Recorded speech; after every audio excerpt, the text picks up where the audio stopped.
Ladies and gentlemen, I would like to welcome you to the press conference on the occasion of the visit of His Highness Prince Faisal, the Minister of Foreign Affairs of the Kingdom of Saudi Arabia. Am Wort ist Außenminister Schallenberg. It is a great pleasure to welcome you now formally and in public, Your Highness Prince Faisal, Minister of Foreign Affairs of Saudi Arabia. Very warm welcome to Vienna. The last time we met was last October, actually, in Brussels in the framework of the European Union, and we had several occasions to talk over the phone, but it makes a big difference when you can finally meet face to face. And I have to apologize, the meeting, we have so many important and interesting topics to cover. The time is running short, and that's why we are a little bit late. But it's as we said, you're living in a very interesting neighborhood. Interesting for many reasons. Since our last meeting, a lot have happened, but I believe we now clearly see the end of the tunnel as far as COVID-19 is concerned. And the big issue for us, obviously, is also to now restart our economies, to get them starting again. We are very impressed by your Agenda 2030 and your green initiatives, and I believe there's a high potential bilaterally, economically between our countries. You are for us, and have been in the past, the most important trading partner of the Middle East for Austria, and the biggest source for tourism. I mean, nearly over 400,000 overnight stays in Austria in 2019, and I hope we soon be able again to welcome your citizens in Austria and to go back to where we were once as far as our trade and our relations in tourism are concerned. We obviously touched which is normal between people and countries who have a very close and trusting relationship. We also touched upon human rights issues, the development within Saudi Arabia, issues like women's rights and the death penalty. And I believe that we see very important, and if I may say, encouraging developments within the society of Saudi Arabia. And I believe it's in our joint interest to see that these developments are further flourishing and strengthened. Saudi Arabia has a key role, a pivotal role in the region and beyond. And one of the issues we covered, for instance, are the direct talks with Iran. I think this is an extremely important issue and very encouraging. We will see whether these talks can continue with the new leadership in Tehran. You all know that Vienna is the host of the JCPOA talks on the nuclear deal with Iran, and we continue to believe that there's no alternative than to get back to this deal, to strengthen it and to implement it fully. Our aim as Austria is obviously to have strong, friendly and good relations with all partners in the whole Gulf region. And as such, we are most interested in something which you could call, in the long run, a security architecture for the whole region. We have covered that as well, and if at any point in time Austria can offer its help or knowledge as host country of the OSCE in this respect, we are more than willing to do so. We also talked about Yemen. This is a situation which is dramatic. It is a humanitarian catastrophe which has been going from bad to worse recently. We are very thankful for the initiatives you have undertaken as Saudi Arabian as far as Yemen is concerned. I believe the continued attacks by the Houthis on Saudi Arabia, on the territory of Saudi Arabia, is simply unacceptable. They have to stop, and we have to do everything to bring the Houthis to the negotiation table. As difficult as it might seem, but at the end of the day, the only thing that can bring Yemen forward is a political solution in the country. Last but not least, as you might expect, we also covered the issue of continuing the interreligious and intercultural dialogue, which is of high importance for Austria, and I want to underline this dialogue will continue to be of high importance for us. We had the issue of the KAICID, the center here, and I'm very thankful to you that we were able to solve it very professionally, calmly, and diplomatically. And there is a consensus to move this country, this center to another country, and I believe that by the end of June, hopefully, there will be the possibility to announce formally where the center will move to. But I'm very happy that this decision, or happy. This is not something we have done gladly, but I believe it's important and good that we have managed to do it in the way we did it. And I'm very thankful to you that this was possible. So this as far from my side. Please, Your Highness, you have the floor now. Thank you very much, Your Excellency, and thank you for the very warm welcome here in Vienna today, and really do appreciate the hospitality that myself and my delegation have had over today and yesterday. It's a great pleasure for me to be here in Vienna and to engage in these very important and positive discussions with our partners here in Austria. We have a very strong historic relationship between our two countries. It is a relationship that has endured, and we have worked well together on the bilateral realm, whether it's political issues, but also, as you mentioned, Your Excellency, commercially, where Austrian and Saudi businesses have been very effective in working together and strengthening the bonds and furthering trade between our two countries, as well as the many Saudi tourists that come.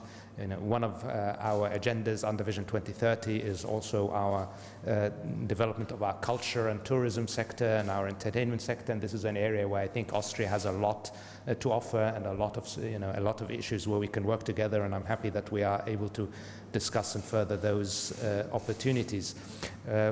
Beyond the bilateral, as you mentioned, we talked about the regional issues, and I'm happy that we had, in broad sense, alignment about the need for our region to find a path towards stability, and this requires, of course, dialogue, but it also requires those parties that are engaged in activities that are destabilizing to desist from those activities, and we hope that will happen.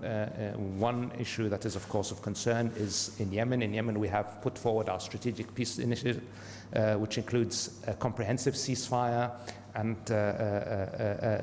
a path towards a political process. Unfortunately, to date, we have not seen the Houthis engage positively with that. They have not yet accepted to implement a comprehensive ceasefire. They have, on the contrary, continued to attack the city of Marib, a city with almost 1.5 million citizens and another 2 million internally displaced persons. And this is a humanitarian crisis waiting to happen. We hope that the Houthis will engage positively in the best interests of Yemen, and we look to the support of our friends in the international community to make clear to the Houthi militia that peace is the only option and that they should engage positively with our proposals. We continue to be in a dangerous neighborhood, and we hope that we can find a path towards that neighborhood becoming peaceful, and we are engaged with our regional partners and our international partners to support that. As regards the interfaith dialogue, I think it's something that the kingdom believes very, very strongly in, and I'm happy to hear from the minister that Austria is also fully committed to that, because it's really something that is important for the future of our world, for the future generations, and we must work together. We are, of course, disappointed with what transpired regarding Kaisid. I think we love Vienna, we love Austria, and we thought that Vienna was the perfect place. In the end, the dynamics were such that we had to work together to find a new place, and I'm happy that that is progressing well, and certainly the cooperation that we have seen from your side as member states has helped in making sure that that progresses, and we look forward to it finding a new place, a new home to continue its very, very important mission. The final issue I think we talked about, which is something that's critically important to the kingdom as well, is the environmental agenda. The kingdom is very much committed to working as part of the global community to addressing the challenge of climate change, and we talked we talked about how we can work together to further those goals in order to protect the planet, a planet where we are all we all live on this planet, and we all have to work together to protect it. The kingdom has recently launched several initiatives, the Saudi Green Initiative, the Middle East Green Initiative, under which we are supporting the planting of 50 billion trees in the Middle East over the next decades, something that will contribute significantly, we hope, to achieving the globe's carbon targets and helping prevent the worst effects of climate change. So in the end, I think we had very positive, very fruitful discussions, and we hope that they will contribute to continuing to bolster the relationship that we have. Thank you. Thank you, ministers. We have time for some questions now, and I would like to call on Tina Schwaha, Austria Press Agency. Ein Mikrofon ist unterwegs. Gerne die Maske runternehmen, um die Frage stellen. Damit wir es verstehen. So we understand. Your Highness, you mentioned the Kaisid Dialogue Center. Can you tell us a bit more about the negotiations with new host countries? Because I've heard that not only you're talking to Geneva, but Portugal and Greece as well. So what is the status quo on that? And will there still be a support office or some kind of institution in Vienna, even if you move to another country? And Minister Schallenberg, will Austria still remain a member state of Kaisid? Thank you. All I can say at this stage is that we're in the final stages of negotiations for a seat agreement with the new home. Where that is, I will leave to the host country to announce when they are ready. And maybe I can make 2 points. One is, again, I believe the way that we are dealing with this is a sign of how trusting and close our relationship is. And I believe obviously we would have preferred to pursue another policy, but sometimes you have to do what you have to do. As far as the mandate and the work of the Kaisid is concerned, I want to remind the Kaisid by now is closely involved in strong ties with the Alliance of Civilization. We believe that this work is important. We probably need more possibilities for religious leaders to meet and discuss. We as foreign ministers are aware that in many conflicts religious ideas are abused, or at least used. And I believe it is a valuable thing that, we have an international organization where people come together. So there's no intention from Austrian side to leave the center. The whole decision we are taking now, and that is very important for me, is consensus-based. And it not only Saudi Arabia and Austria, it is Spain as full member, the Vatican as a founding observer. So this is something and obviously the new host state will be part of it. So this is something which is very professional and very consensus-based being done, and I'm happy about it. Thank you. Gentleman in the first row, the micro is on the way. I have two questions. You can take the mask off if you want to. Thank you. Naif Nofer from Al-Ikhbariyya. Your Excellency, my question to you, how can both countries, Kingdom of Saudi Arabia and Republic of Austria, benefit from each other's in the expected cooperation? And I would like to ask Your Highness also to speak in Arabic about the expected cooperation between the both countries. Thank you. You say how we can benefit from the cooperation. I believe Highness has just mentioned, for instance, the Green Initiative, and I think we're very impressed by it because it's not only the right thing to do, but it also offers opportunities for our companies. Austria is very strong on renewable energies, on technical infrastructure. So, and afterwards we have a possibility over lunch to meet some of the business leaders in Austria. So this is something where I believe there's a lot of potential in the relationships between Austria and Saudi Arabia. I mentioned beforehand tourism, but here again, we are talking in Austria about green tourism as well. So this is something, as you rightly pointed out, this is something which will be the biggest challenge of our generation and future generations to come, to keep our planet safe as far as the climate change is concerned. And I believe Austria and Austrian companies have a lot to offer there. And there's another industry which is developing too in Saudi Arabia, for instance, tourism, Al-Ulam, for instance, just I continuously talk about it, which is fascinating. And I believe here again, Austria has knowledge and know-how to offer. And I believe now after this difficult months of the COVID-19 pandemic, I believe now we have to rebuild, we have to restart our economies, but we have to do it better than we did beforehand and smarter. And that is, I believe, the biggest potential we have bilaterally. بالعربي. طيب. أجريت محادثات بناءة جدا مع زميلي وزير الخارجية النمساوي حول العلاقات الثنائية، وهناك علاقات قديمة وعريقة تاريخيا، وعن مجالات التعاون في المجال الثنائي. تباحثنا أيضا عن شؤون المنطقة وما يتعلق باستقرار وأمن المنطقة وجهود المملكة في دعم هذا الاستقرار، وما طرحته المملكة من مبادرة فيما يتعلق باليمن ووقف إطلاق النار. وشرحت لمعاليه حرص المملكة على إيقاف الحرب والتحول إلى مسار سياسي الذي لم يقابل حتى الآن للأسف بموافقة من الجانب الحوثي. تحدثنا أيضا عن شتى الملفات بما في ذلك التدخلات الإيرانية في المنطقة، وأيضا عملية السلام بين الفلسطينيين والإسرائيليين.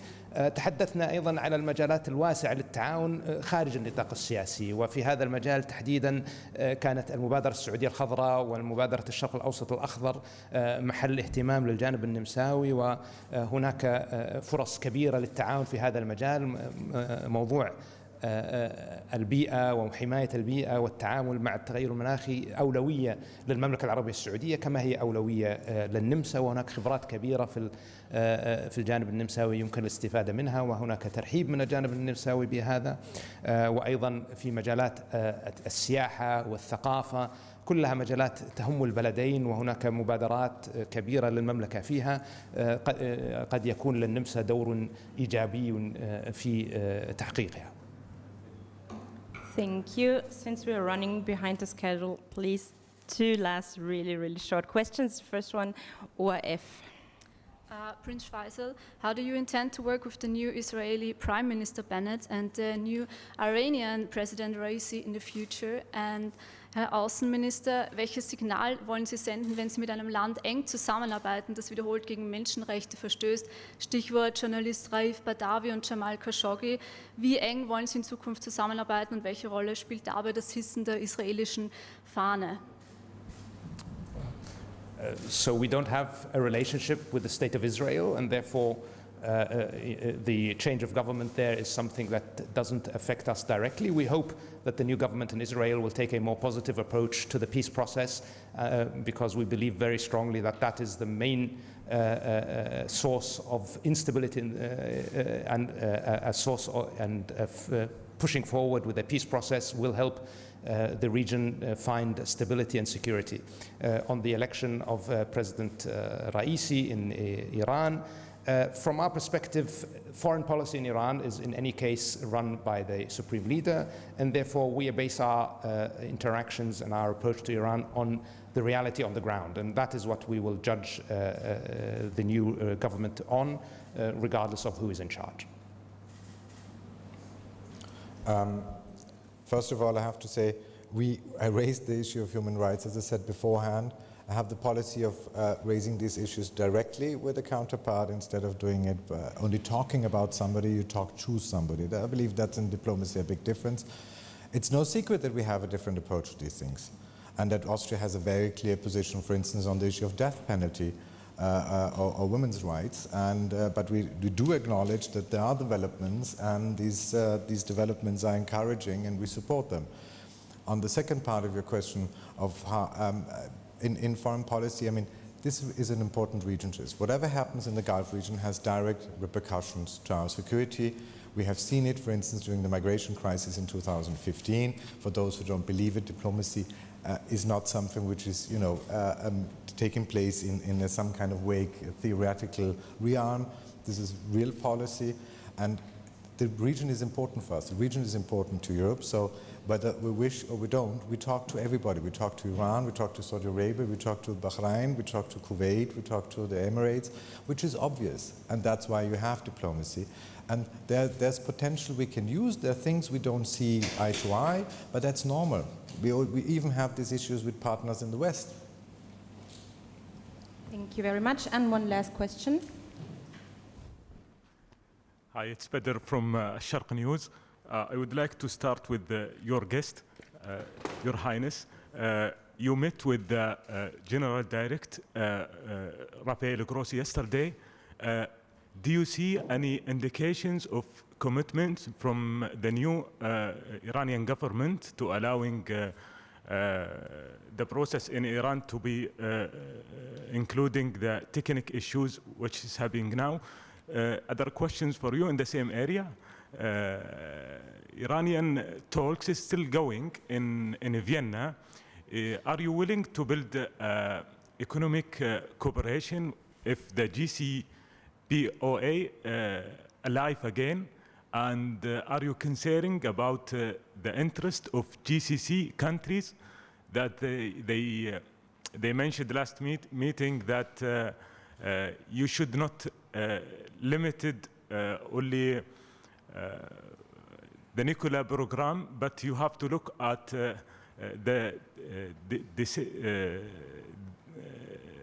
many issues like Iranian missiles program and GCC actually interest in the countries.